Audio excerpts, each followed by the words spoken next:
আসসালামু আলাইকুম ভিউয়ার্স, কেমন আছো? আশা করি তোমরা ভালো আছো। আজকে বরাবর ভার্বের ক্লাস নিয়ে আসলাম। আজকে হলো সাহায্যকারী ভার্ব, যেটা বলা হয় অক্সিলারি ভার্ব। অক্সিলারি ভার্ব হলো দুই প্রকার, একটা হলো প্রাইমারি অক্সিলারি আর একটা হলো মডাল অক্সিলারি। মডাল এর মধ্যে আবার দুই প্রকার আছে, মডাল ফ্রেজ আছে, শুধুমাত্র মডাল আছে।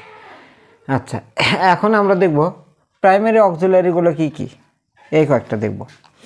এখন দেখো, do primary auxiliary do verb একটা। ডু ভার্ব ভেঙে আমরা কি কি পাই? Do, does, did. এগুলোর পরে কিন্তু বেস ফর্ম বসে। কোন ফর্ম? Base form, V0। আচ্ছা, হ্যাভ ভার্ব দেখো, হ্যাভ ভেঙে হ্যাভ, হ্যাজ, হ্যাড। এরপরে বসে বলে, যদি মূল ভার্ব বসে তাহলে V3 বসবে। আচ্ছা, হ্যাভ, হ্যাজ, হ্যাড। তারপরে দেখো, বি ভার্ব যদি হয় এইগুলো am, is, are, was, were, be, been, being, এই কয়েকটা হলো বি ভার্ব। এরপরে যদি ভার্ব বসে হয় V3 বসবে, V3 না হলে কন্টিনিউয়াস, V3 না হলে কন্টিনিউয়াস হবে। মনে রাখ, কন্টিনিউয়াস হয় V3 হবে, না হলে কন্টিনিউয়াস হবে। তাহলে আরেকটা কথা বলি যে প্রাইমারি অক্সিলারিগুলো মূল ভার্বেরও কাজ করতে পারে, হেল্পিং ভার্বেরও কাজ করতে পারে। মূল ভার্বেরও কাজ করতে পারে, হেল্পিং ভার্বেরও কাজ করতে পারে। এবং এইগুলো যদি মূল ভার্ব থাকে, সেই ডু, ডাস, ডিড, ডু ভার্বের পরে ভার্বের বেস ফর্ম বসে, হ্যাভের পরে V3 বসে, মানে পাস্ট পার্টিসিপল বসে, আর বি ভার্বের পরে দুটো ফর্ম বসে। প্যাসিভ ভয়েস যদি বোঝায় তাহলে V3 বসবে, মানে ভার্বের পাস্ট পার্টিসিপল বসবে। আর যদি প্যাসিভ ভয়েস না বোঝায়, কন্টিনিউয়াস বোঝায়, তাহলে সে ভার্বের সাথে আইএনজি হবে। এখন দেখো, যেমন ধরো, he does not read a বুক।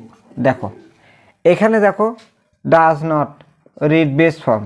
তারপরে দেখো, হি হ্যাজ ইটেন রাইস, সে ভাত খেয়েছে। দেখো এখানে V3 হয়েছে।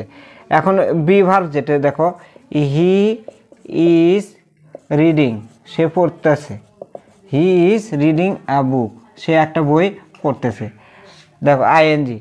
আচ্ছা, তারপরে এটা এরকমও থাকতে পারে, a book is read by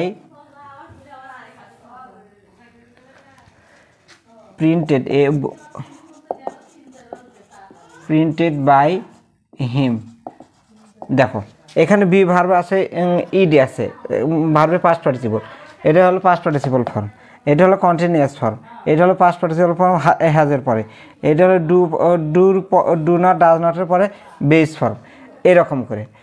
আচ্ছা, এখন আমরা এই পাশে আসবো, মোডাল ভার্ব। মোডাল অক্সিলারিজগুলো দুই প্রকার হয়, একটা হলো মোডাল আর একটা হলো মোডাল ফ্রেজ। ফ্রেজ মানে কি, একের অধিক শব্দ থাকবে এইগুলো।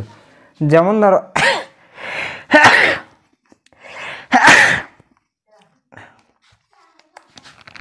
দেখো হ্যাভ টু, হ্যাজ টু, তারপরে হ্যাড টু। এখন এইগুলো হলো মোডাল ফ্রেজ। এইগুলো কি? মোডাল ফ্রেজ, একের অধিক শব্দ আছে। এইগুলো হলো মোডাল ভার্ব। এইগুলোর পরে বেস ফর্ম বসে। কোন ফর্ম বসে? বেস ফর্ম বসে। এগুলোর পরে বেস ফর্ম বসে।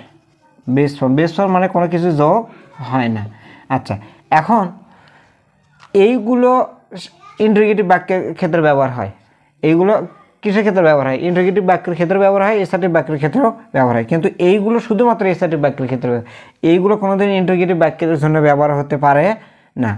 আচ্ছা, এখন দেখো এখানে লেখা আছে be going to. Be going to মানে হলো am going to, is going to, are going to, was going to, are going to, এরকম এইগুলো। আচ্ছা, had better, would rather, am to, is to, are to, was to, were to, ought to, be going to, have to, has to, had to, এইগুলো হলো modal phrase, একের অধিক। আচ্ছা, এগুলোর মধ্যে একটা দুটো বিষয় দেখো, এই যে নিডটা অনেক সময় মূল ভার্বে কাজ করতে পারে। মনে রাখবা, এই প্রাইমারি অক্সিলারিগুলো সাহায্যকারী ভার্ব হয়, মূল ভার্বের কাজ করতে পারে, কিন্তু মোডাল অক্সিলারিগুলো কয়েকটা বাদ দিয়ে সবগুলো সাহায্যকারী ভার্বের কাজ করবে, কোনোদিনও মূল ভার্বের কাজ করতে পারবে না। যে কটা মূল ভার্বের কাজ করতে পারে সেই কটা আমি ইন্ডিকেট করে দিচ্ছি। দেখো এটা, এই দুটো মূল ভার্বের কাজ করতে পারে।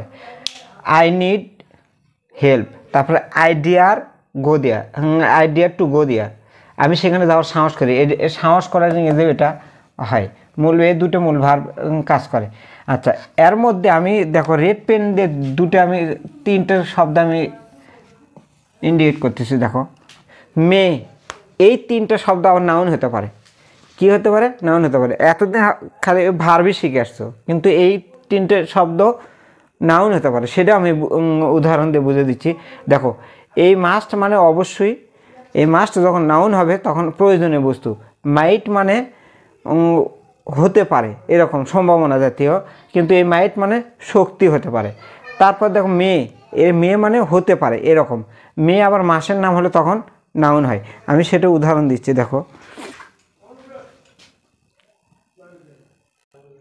দেখো আমি তিনটে বাক্য লিখছি।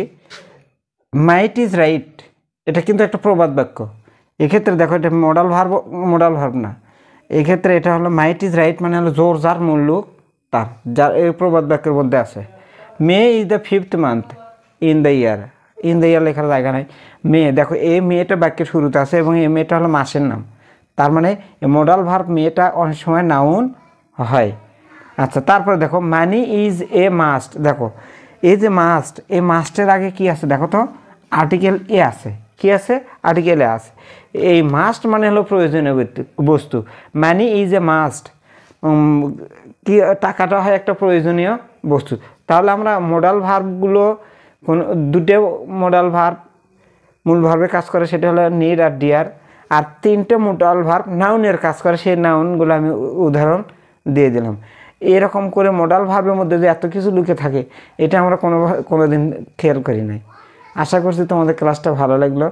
পরে কোনো ক্লাসে এরকম ভিন্ন একটা বিষয় নিয়ে আমি তোমাদের সামনে হাজির হব। সে পর্যন্ত সবাই ভালো থাকো। আল্লাহ হাফেজ।